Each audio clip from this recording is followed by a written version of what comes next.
another video. Today we're going to be talking about 1 year of ownership with my 2019 two-door Jeep Rubicon JL named Ruby. We're going to be talking about the features that I ordered on my Jeep and which ones I would recommend getting and which ones I would not recommend spending money on. Stay tuned. Alright you guys, so starting with the steering wheel, first things first, I went with the Bluetooth option here with your phone. So you're able to make calls, you're able to answer your call while you're driving. One thing you're not able to do, guys, for those of you who have an iPhone, you're not able to send text and you're not able to listen to texts, kind of like I was in my Honda Civic, but you cannot do that here with the Rubicon. For those of you guys who have an iPhone, I'm not sure if it goes the same way with the Android as well too. So there's that little feature here. This is your voice command, so you're able to control your head unit here. You're able to say, for example, let me shut the door so the noise is not as loud outside, guys. So you're able to say like, play song, blah, blah, blah, play artist, blah, blah, blah, call, blah, blah, blah, like stuff like that. You can also say like navigation or route to XYZ address when you're in park, which is kind of cool. This is your option to pick up the call. This is how you end the call. And this here really, guys, just gets you through your instrument panel, your features here. That's all this does, okay? So moving on to the right side of the steering wheel. I have also I've ordered both safety groups on my Rubicon. So that's gonna come with your standard cruise control, which is this guy right here. You just click this just like any other cruise control. It's not going to do any sort of braking for you, nothing like that. That's just your basic cruise control. Here's how you decrease speed, increase speed. You also set it this way too by going here. And this here's how you actually set it. So with the advanced safety group, guys, what you're getting, if you notice, if you have the advanced safety group, there's these little icons here. So you also get what is called adaptive cruise control. And what adaptive cruise control does is basically the monitoring camera is all up here in this big bulky box. A lot of people have asked, what's that big box there in your Jeep? Or God, that's ugly. People have made comments saying how ugly it is and it's just not very pretty. Well guys, I can care less about the looks of it. It's a good feature to have. So how that works is anytime you're cruising along, say the freeway, I would only recommend using this in light to not too heavy of traffic. So either no traffic or light traffic. Maybe even a little bit moderate, but I'd be careful there with this. So how this works, guys, is once you're going up to speed, you'll click this button right here, okay? And then from there, you'll select your distance. So this will be following closer. This is following a little bit further away. I like this one here just to allow for enough room. Sometimes if I'm on the fast lane though, I do click this one just so I'm not like a half a mile behind the car in front of me. It's not going to get you like right on someone's butt though if you click the closer distance. You're not like tailgating with that one. So what it basically does, you guys, is that feature, it allows for you to kind of set it and forget it in a way. So with light traffic, with a really long commute, it works extremely well for those of you guys who might be going on a long road trip. So you're not constantly stop, go, you know, like speeding up a little bit and then slowing down a little bit. Do keep in mind though, guys, this feature is not one of those things where the car is going to stop all the way for you and then pick back up speed. Your truck's not gonna do that with this feature activated, guys. It will slow down drastically where your head's like, whoa. Like it will really slow down, but I've tested it out. It does not come to a complete halt and it does not pick back up for you. So just know that going into it, you guys, it's not how the Toyota Camry works. It's nothing like that, how the Toyotas or how the Teslas operate with the adaptive. It does do a great job though of kind of knowing, you know, say for example, if a motorcycle comes out in front of you, it'll slow down for them. Like it does a really great job of picking up objects and things like that, but it's not like gonna stop and pick back up. So I only recommend getting this feature, guys, if you do a lot of commuting on the highway or the freeway or what have you, where you're in light to no traffic, definitely do not recommend using this feature in heavy traffic or even pretty moderate traffic either.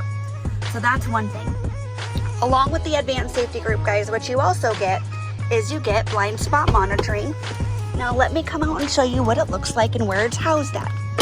So this little icon here on your mirror right here, that's gonna illuminate in orange anytime there is a vehicle that comes down here right by your camera. Now this is where, not camera, excuse me, sensor. This is where the sensor's housed for the blind spot monitoring. So for example, if you have a vehicle that's like right here, sitting here for a little bit alongside you, it's gonna illuminate the orange light there, the orange indication that there's someone there. Do keep in mind, guys, say for example, if you have a car that's like right here, then they kind of back off a little bit, but they don't stay here for long. There still might be a car in your blind spot technically, but it's not going to go off. The light's not going to be illuminated.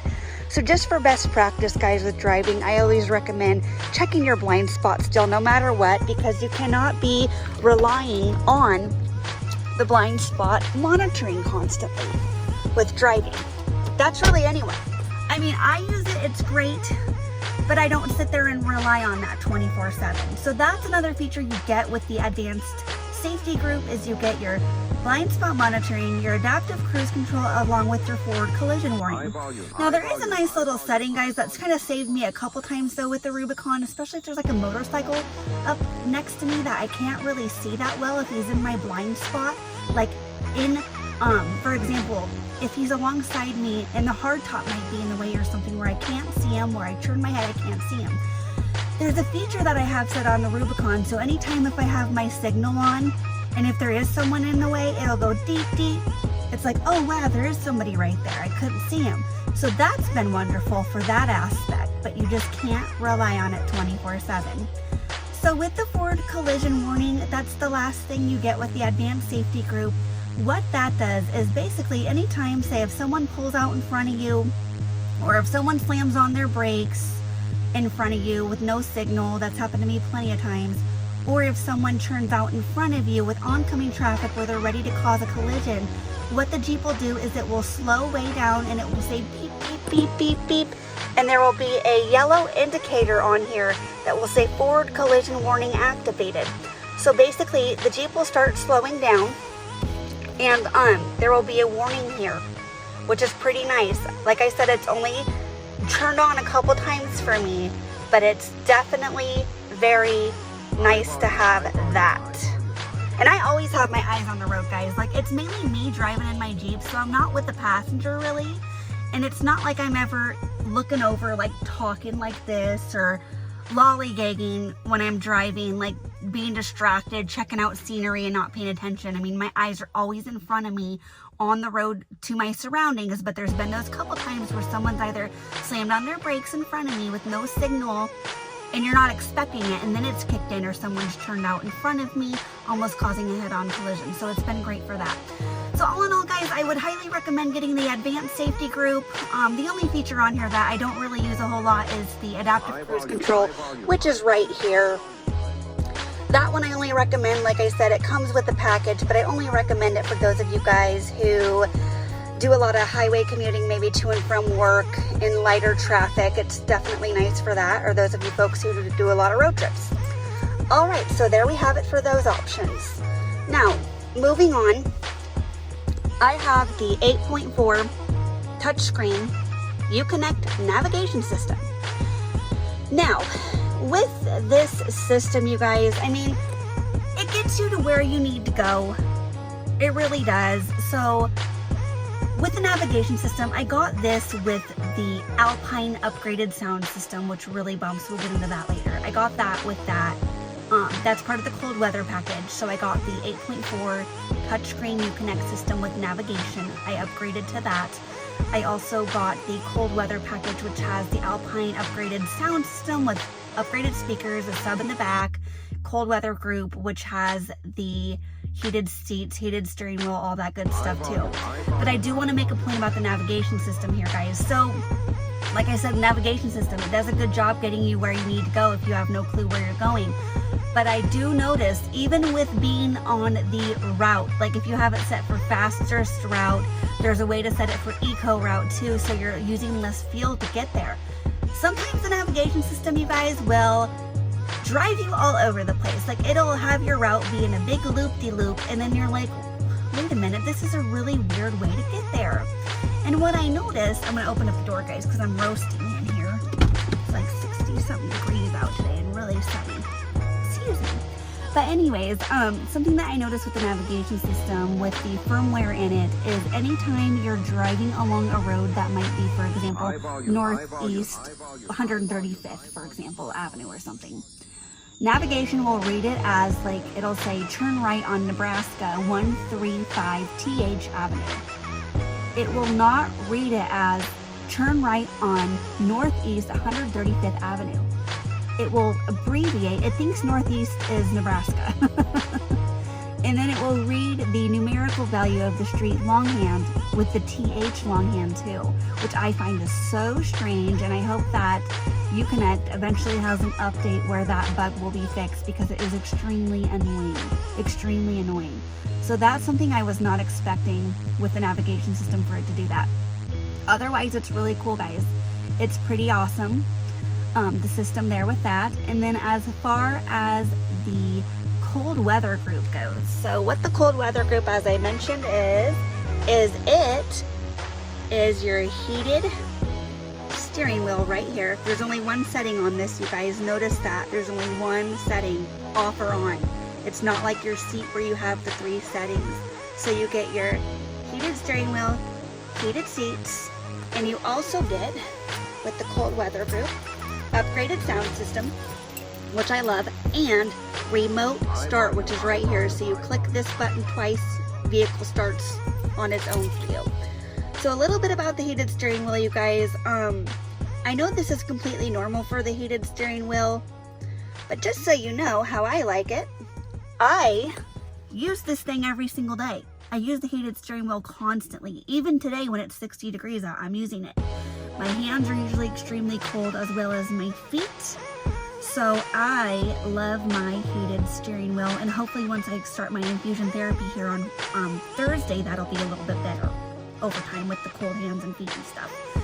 But yeah, this thing's great. The heated steering wheel is great. The only thing I noticed, guys, is on your 3 grip here and your 9 grip here, it's a little bit colder right here on the wheel, and it gets kind of warmer, pretty warm up here, cold through here, and that's normal. I've been told that's normal. And sometimes too, guys, the temperature will fluctuate where it will be extremely hot. You grab it like, ow, that's getting hot now.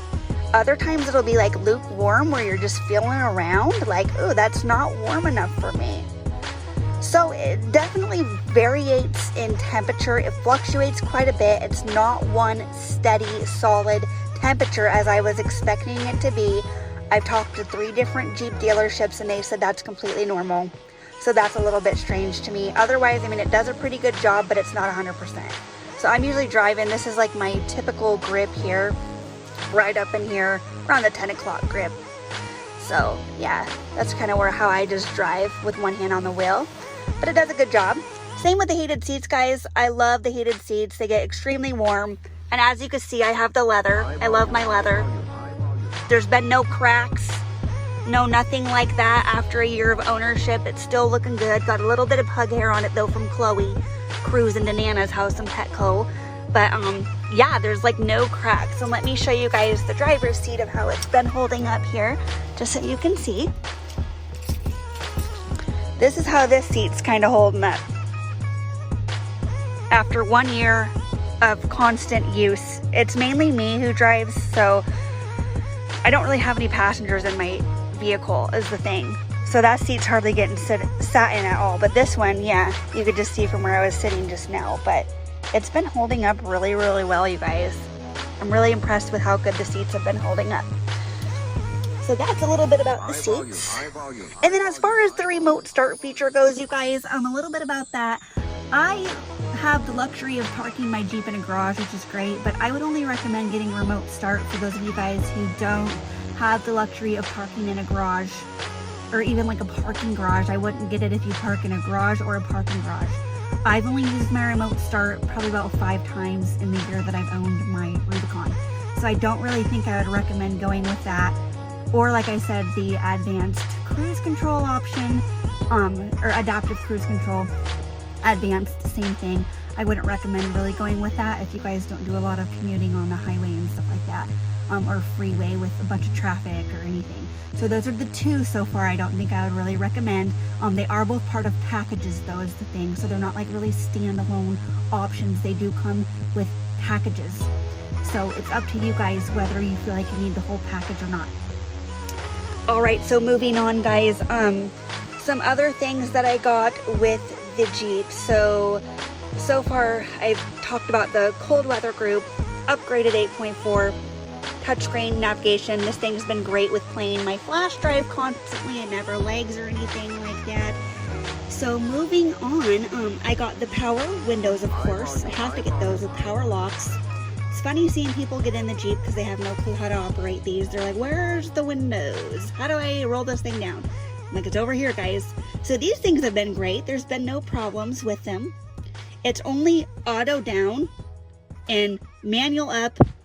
It's only auto down, guys. It's not like auto up down, but that's just the way it is. It's a Jeep. It is a Jeep, you guys. You're lucky you even got power windows in these things now. So moving on to the outside. So, another feature that I have only used once since ownership, and I plan on using a lot more once I eventually get a jet ski for summer fun, is the towing package. Now I got the towing package because, like I said, I plan on hauling stuff, whether it's like a small utility trailer or a jet ski. It's just nice to already have the pin in there and wiring and everything, all that good stuff. But this comes stock with it. You get this little Jeep logo, and then for your hitch, you just remove this little part here. It's just rubber. But yeah, that's how you basically do that. And the only thing, guys, I've used this for is for my American flag that I like to show off in July, because I'm all about that American spirit. So that's the only time I've really ever used that. That's the only time I've really ever used that. But yeah, here's my baby. One other thing I did get is the color painted fender flares. I was debating on this for a while, guys, what color I wanted to go with, whether black or the red. Looked at so many Rubicons, so many Jeeps, and to me, I just feel like with the Rubicon, it just seems kind of unfinished going with the plastic fenders. So I didn't go with plastic. I wanted to go with the painted. So that's what I did, and I'm very glad I went with that choice. And then this is just a stock bumper. Nothing fancy with that at all, to be honest. I'm eventually going to swap this out though, guys, with a steel bumper in the front and then get a really heavy duty winch. So I like the look of it a lot. Might come in handy someday too. But yeah, you got your red painted tow hooks there that are red. They look pretty. That's how that comes stock. Yeah, like I said, this bumper is nothing fancy. I didn't get the steel because I'm going to swap it out eventually anyways. And there's the Ace Engineering rock sliders, which are holding up phenomenally after a year. They've been wonderful. Then here's how the back bumper's holding up. No problems there with that. You also got this here that's red too. And then you also get the metal seal door with the Rubicon. That's how that looks. So, that's a little bit about the outside, guys. One other thing I got that I just remembered is the LED lighting group. I've made plenty of videos on that before, and that's all over here, you guys. Those features are all over here. Phone's not really catching, but it's all right here. That's all the LED. Highly, hands down, recommend getting that. Get it. It's worth the upgrade. That's, if any of these upgrades, guys, I would recommend getting the LED lighting group. You will not regret it. They're great lights, a lot better than your aftermarket crap out there. You want the best for the best. for your Jeep, best of the best, so go with it. And one other feature, guys, that I use on the daily is this Home Link. I love it. It's great. It works for all the garages, so it's awesome. A very good little feature to have. And then this is all your SOS, all your assist stuff. You have to actually pay, guys, to have this, so my subscription's already done now that it's been a year. Same with the Sirius XM radio. Don't keep that. It's just a bunch of crap because they never change their songs. It's all the same. And same with this too. You could easily just pick up your phone, call 911 if you have to, besides trying to click this button really quick. I know it's convenient and stuff, but still, don't pay the money for it. I don't recommend doing that once your subscription's up. So guys, that's a little bit about my Rubicon, all the features that I have on it. And like I said, I do have the hardtop. One thing I didn't get, which I really wish I would have got, and I've mentioned this in my prior video before too, is I really wish I would have gone with the dual top group so I could have the soft top, Mopar soft top, and the hardtop. Because I've never been able to take the roof off of the Rubicon yet. It's definitely extremely hard, and I have to build a hoist in the garage for it and store it and all that good stuff. But I wish I would have got the soft top. So I recommend ordering both the hard and the soft top group, dual top group, because what you're going to find is if you get it after the fact, you're going to be spending about 2 to 3 times as much for the soft top. So it's not cheap, you guys. I'd rather save my money and put that $1,000 to $2,000 down on mods like a winch and the EAG tube doors and just other stuff. Extreme terrain light bar and stuff like that, other than spending $2,000 or $1,200 on a top after the fact. So I hope that this video was helpful, guys. As I mentioned in all my videos, my Rubicon's been nothing but a pure joy, and I am just very happy with it. I love it, and I'm going to be keeping it for many years to come. And stay tuned, everyone, because I'm going to be posting videos soon once I get some mods put on my girl, so you guys can see how the mods look and what I think of those mods. So thanks again, guys. Remember to like, comment, and subscribe. And until the next one, keep Jeeping on, everyone. Bye.